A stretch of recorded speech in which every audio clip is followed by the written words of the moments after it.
Bonjour à tous, Thomas Burnouf, je suis responsable du pôle études projet au sein du SOC du groupe EDF. Et donc je vais vous faire un petit rétexte sur la partie croissance et automatisation de notre SOC sur les 3 dernières années et puis sur 2020, ce qu'on projette un petit peu de faire à l'avenir.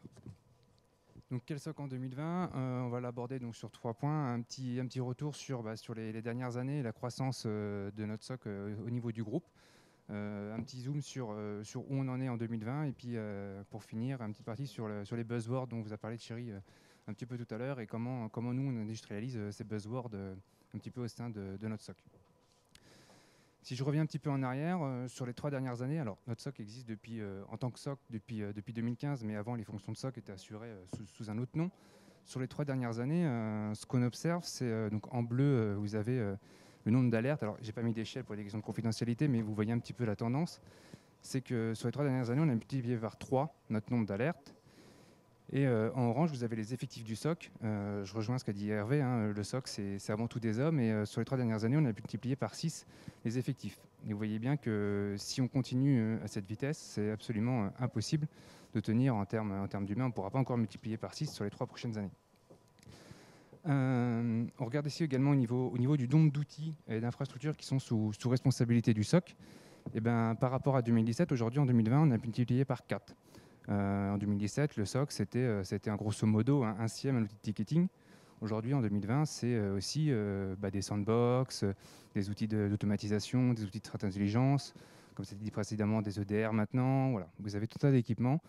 Et ce qu'on voit aussi sur notre SOC au sein du groupe EDF, c'est qu'on a rapproché les équipes de télécom et des équipements de réponse et détection. C'est-à-dire qu'aujourd'hui, maintenant, au sein du SOC, vous n'allez pas retrouver que les analystes, mais vous allez retrouver également les personnes qui gèrent les antivirus, les IPS, les proxys, les boîtiers anti-DDoS.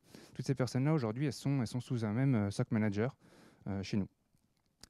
Ce qu'on voit également sur ces 3 dernières années, c'est que notre périmètre de couverture, il a plus que doublé, à la fois en termes de périmètre, c'est-à-dire qu'on surveille 2 fois plus d'infrastructures, 2 fois plus d'applications, mais on va également plus loin. On ne se limite plus aux infrastructures périmétriques, mais on descend également en termes de surveillance au niveau des applications métiers.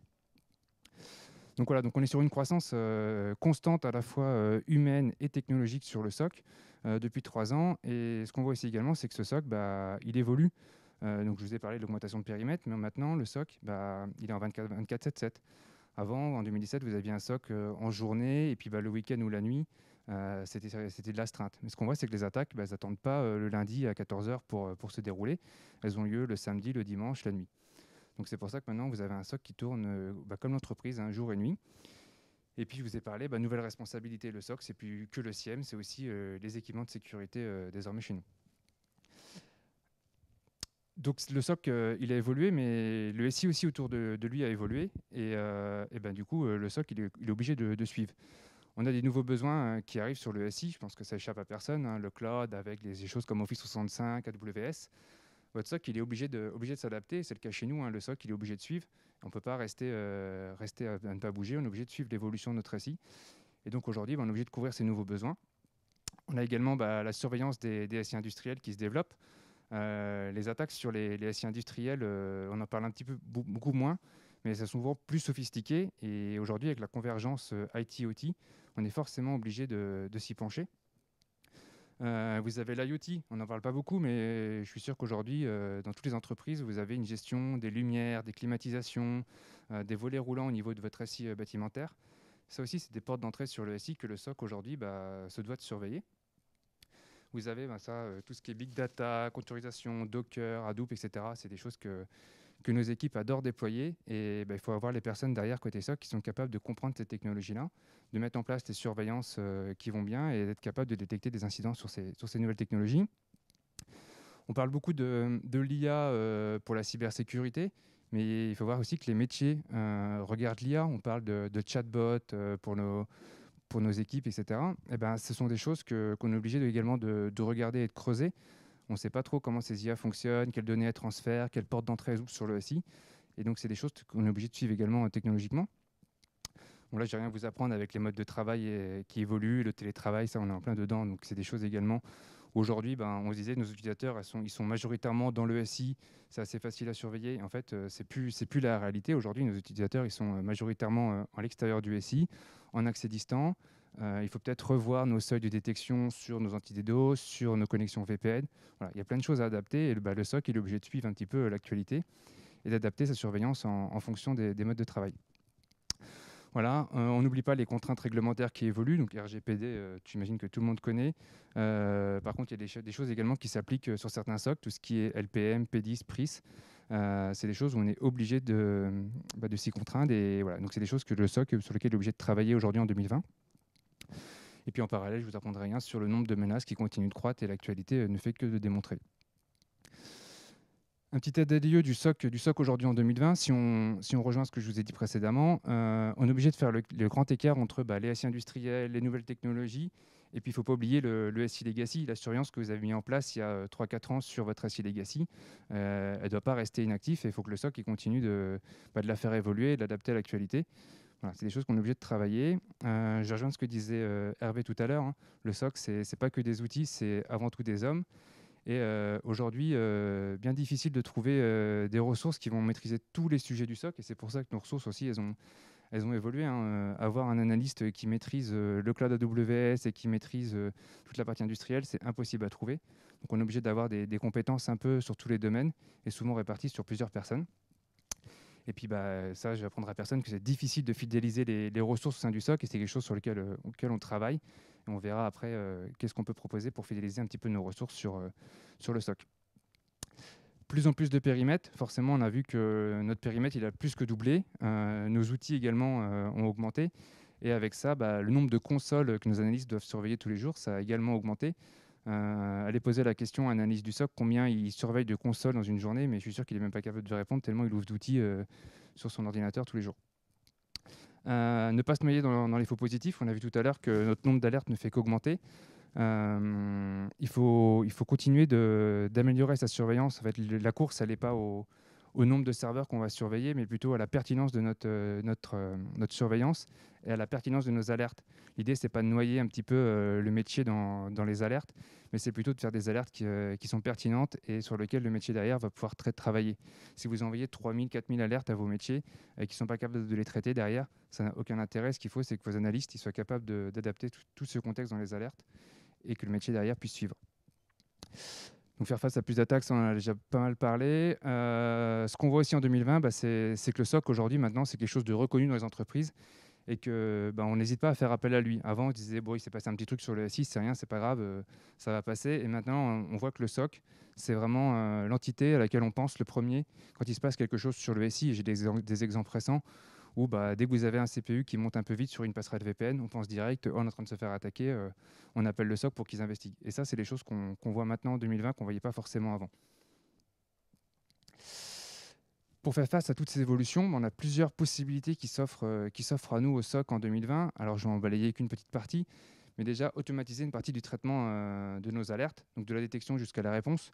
On a des choses comme tout le monde a un abuse interne, une boîte mail sur laquelle vous pouvez signaler les mails de phishing ou de spam que vos salariés reçoivent. Là-dessus, il y a beaucoup de choses qu'on peut automatiser. Tout ce qui est les pré-traitements, analyser le mail, décortiquer les entêtes du mail, favoriser un petit peu la mise en page pour vos analystes n'aient plus qu'à dire « Ok, ça c'est du phishing ou pas ». Tout ça, c'est des choses on peut mâcher un petit peu le travail de nos analystes et ils vont gagner du temps sur le traitement. L'idée, c'est de réduire, on traite plus d'alertes, mais c'est également de ne pas que le temps d'analyse il augmente, mais c'est justement de réduire ce temps d'analyse pour nos analystes. Pour maîtriser le turnover de nos équipes, cette automatisation qu'on va faire sur les parties, on va dire, faciles des incidents, ça va permettre de repositionner nos analystes sur des missions à plus forte valeur ajoutée, beaucoup plus intéressantes pour les personnes de notre SOC. Il n'y a pas beaucoup d'analystes que ça intéresse de traiter 100 tickets antivirus dans une journée. J'ai dit, toute la partie antivirus, c'est des choses qu'on peut automatiser et plutôt remettre nos analystes sur de la recherche de signaux faibles sur le SI, de l'analyse d'incidents, etc., qui sont beaucoup plus intéressants pour eux. Profiter des nouvelles technologies, donc ça, on discutait un petit peu tout à l'heure, donc tout ce qui est EDR, IA, machine learning, sont des choses qui arrivent et on va détailler un petit peu ensuite, mais qu'on peut déployer sur nos SOC pour optimiser ces scénarios et la réponse à incident. On va arrêter les scénarios avec des seuils fixes où on lève une alerte si la personne elle a eu fait 5 échecs de mot de passe. On va pouvoir adapter ces scénarios par rapport à chaque personne. On va arrêter les scénarios où on se dit s'il y a une connexion d'un administrateur après 19 h le soir, c'est louche. Voilà, on va pouvoir adapter vraiment les scénarios à notre entreprise. Et puis sur la partie incident, on a désormais les CERT qui sont désormais matures en entreprise. On en voit de plus en plus dans toutes les grandes entreprises. Et les SOC peuvent désormais s'appuyer sur eux pour en aide sur le traitement des incidents critiques. Voilà, donc en 2020, ce qu'on peut dire, c'est que les SOC sont sur la voie de devenir une véritable tour de contrôle au sein du SI. Ils ont vraiment une vision globale du SI. Et ce qu'on peut dire, c'est que souvent, le SOC, il doit connaître mieux le SI que ceux qui l'administrent. C'est un petit peu l'objectif au sein des SI. Dernière partie sur la partie buzzword et industrialisation. Donc, je vais vous démontrer quelques petits scénarios qu'on a mis en place chez nous côté EDF.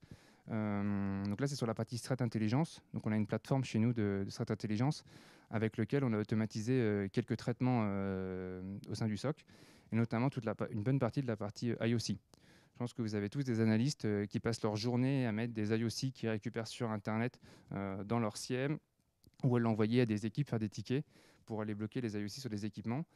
Je vais prendre un exemple récent et encore d'actualité. Donc c'est Emotet qu'on a automatisé en grande partie chez nous. Donc on récupère en fait d'Internet automatiquement donc de sites qui sont connus pour donner des IOC, donc des indices de compromission concernant Emotet de façon assez fiable. En fait, ces indicateurs, on les récupère nuit et jour automatiquement au sein de notre plateforme. On a un petit calcul qui est généralisé en fonction des sources, du nombre de sources qui nous l'ont signalé. Et automatiquement, ça permet d'envoyer en détection sur notre SIEM ces indicateurs, et également en blocage sur nos équipements. C'est-à-dire qu'aujourd'hui, quand plusieurs sources sur Internet vous confirment que ce site-là il est compromis par Emotet, automatiquement, on vient le bloquer sur nos proxys web chez nous. On vient également donc, le mettre dans notre SIEM pour détecter si on n'a pas des utilisateurs qui ont essayé de communiquer vers ce site. Et on vient automatiquement aussi le partager à nos autres équipes sécurité pour information. Ça, c'est des choses qu'on fait, et on voit que chaque jour, c'est des centaines d'indicateurs qui sont modifiés sur le SI, puisque historiquement, quand vous envoyez un site en blocage, personne ne pense à aller le débloquer une fois qu'il est bloqué. Mais avec cette méthode-là, si les sources sur Internet nous disent c'est bon, le site il a été nettoyé, il est plus vulnérable, il ne reçoit plus de malware, nous, on va aller le débloquer sur nos équipements. Et puis le SIEM nous envoie une petite alerte au SOC quand il détecte des choses. Je vais compléter un petit peu ce scénario désormais avec une plateforme donc de ce qu'on appelle de SOR, une plateforme d'orchestration qu'on est en train de déployer au sein de notre SI. Et plutôt que lorsque le SIEM vous a levé une alerte tout à l'heure, on l'a vu, si jamais j'ai un utilisateur chez nous qui est infecté par Emotet et que son poste essaie de communiquer vers l'externe, le SIEM nous le signale. Plutôt que d'aller faire un analyste pour traiter l'incident, aujourd'hui le SOR va pouvoir pré-traiter une partie de l'alerte pour l'analyste. Donc si vous avez la chance d'avoir des CMDB en interne qui sont plutôt complètes, le SOR va pouvoir aller requêter cette CMDB et récupérer les informations, vous dire tel utilisateur, c'est telle personne, il est dans telle direction, son poste, il a tel identifiant, voilà, il est sur tel site en France. Tout ça, l'analyste, il a pu aller le rechercher finalement. L'outil va lui pré-mâcher l'alerte, lui afficher un dashboard avec je vous confirme que c'est bien une menace, que l'utilisateur il est dans telle direction. Voilà, donc vous n'avez plus qu'à créer le ticket d'incident si vous voulez isoler son poste. Donc ce qu'on voit, c'est une des limites, c'est quand vous allez créer l'incident, on a toujours une latence dans le traitement. Et c'est le but de mon dernier cas, donc avec notre EDR qu'on est en train de déployer chez nous. C'est un petit peu le bout de la chaîne dans ce cas-là, c'est pouvoir aller isoler directement le poste de travail compromis lorsqu'on a détecté une menace, et aller rechercher même sur l'ensemble de notre SI, voir si on n'a pas d'autres postes qui sont infectés par ce malware.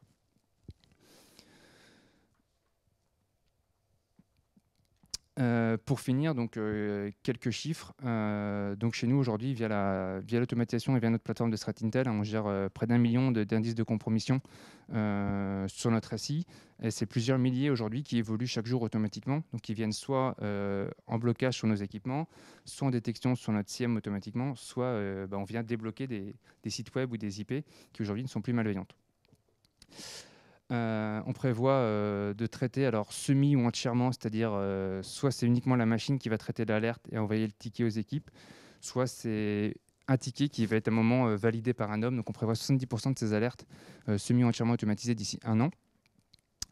Notre EDR qui est en cours de déploiement, on prévoit de finir de déployer, d'avoir une couverture de 100% de notre parc dans moins d'1 an maintenant. Et puis pour finir sur la partie IA et machine learning que j'ai un peu moins détaillé, mais aujourd'hui on est en train d'étudier ces possibilités-là, que ce soit avec nos équipements réseau ou notre SIEM, et pouvoir aller appliquer des seuils un petit peu avec de l'analyse comportementale et en finir un petit peu avec les règles statiques sur notre SOC.